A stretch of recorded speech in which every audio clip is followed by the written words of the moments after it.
Seibel weather and Alan Sillen sports. This is KIMA News at 6. Good evening. As floodwaters recede, cleanup and repairs are underway throughout the Yakima County. KIMA News continues our team coverage. We begin tonight with Deborah Armstrong, who takes a look at how road repairs are proceeding in the Upper County.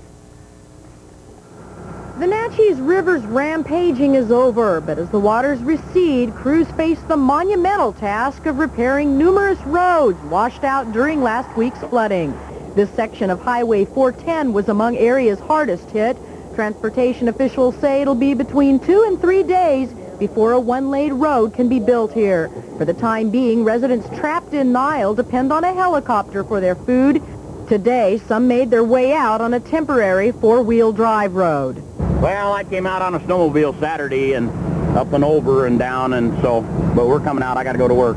Feels really good. I'm going to work for Natchez School District. She's going to school tomorrow, and we plan on being back maybe in a couple of days.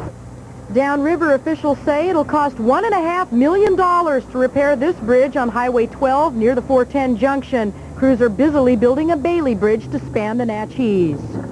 It'll be a one-lane structure, and everything will have guardrail and everything on it, so it will be safe. Robert says construction will take from 7 to 9 days. For the time being, this broken bridge is restricted to foot traffic only, including children going to and from school, mail carriers, and emergency personnel. And just west of Natchez, traffic on Highway 12 must detour to avoid this massive pit. We're estimating 8 to 10,000 yards of material they're going to have to put back in. For now, crews are building a dike here to halt erosion by the receding waters, but they say it'll be 3 weeks before repairs are completed. Meanwhile, in Toppenish, residents have started the long process of cleaning up after the raging weekend floods. Homeowner Manuel Riojas is working on his soaked house and assessing damages.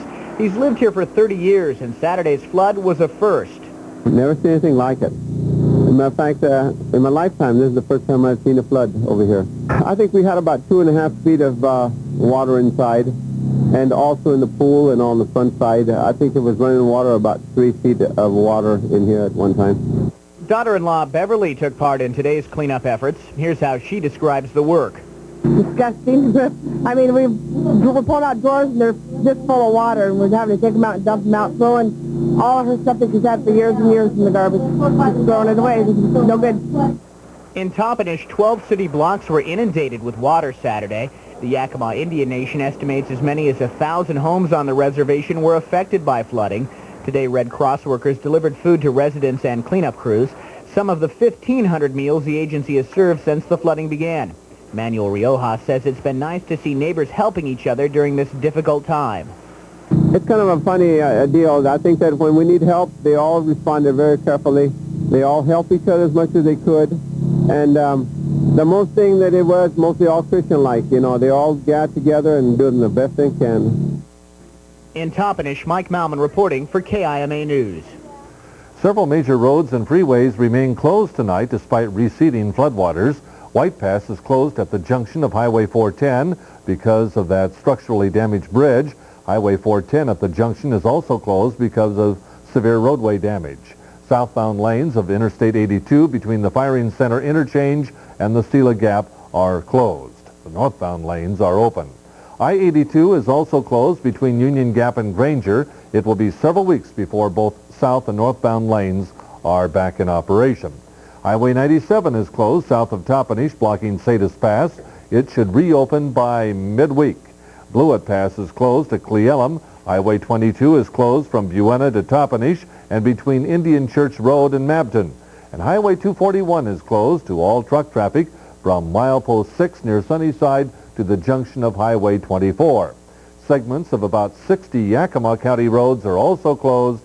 County officials say 132 miles of county roads and 16 bridges were damaged or destroyed by the floods.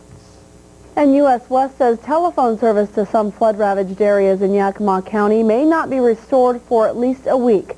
Affected areas are Glebe, Natchez Heights, Tampico, Terrace Heights, and the Cowiche Canyon. In several cases, utility poles are down in water, making repairs difficult. In other news tonight, Union Gap is taking a wait-and-see attitude about banning pit bulls. The City Council wants to see what the state and county does.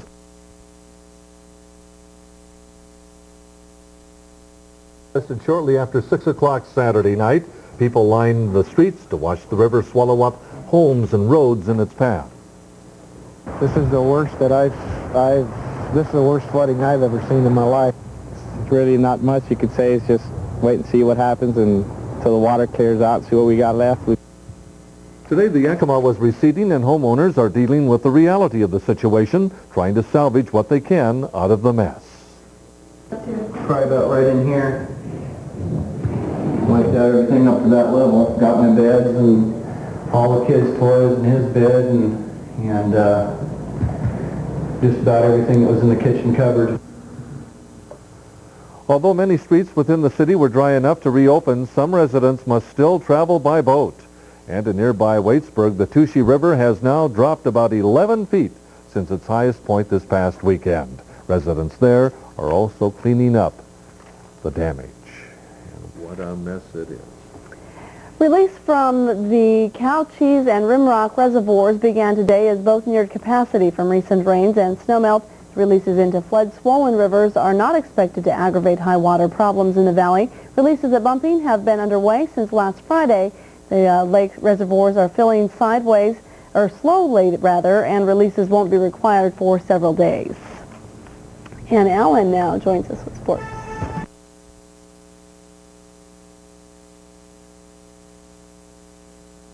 5 years old when the big flood of 1993 hit the Natchez area. He remembers hearing stories and seeing pictures of the flood damage. Callan believes the current flooding is a little worse. I would say it's a little worse because we have the dikes in now and we've still got water almost up to the highway now. So it's worse. A longtime friend of Callan agrees that dikes are the biggest difference between today's flooding and the Great Flood of 1933. I think the dikes today are what's keeping the water back from some of the areas like this right now from being much worse than it is. I remember in the middle 40s and the 50s. Both men were busy taking pictures so they can compare this month's high water with future floods. And be sure to tune in tonight for all the latest news on KIMA at 11. April Minister is live in the newsroom with a preview. April? TJ Margie tonight at 11. Of course, we'll have the latest on the flooding situation. We'll also have the latest from... That last part again.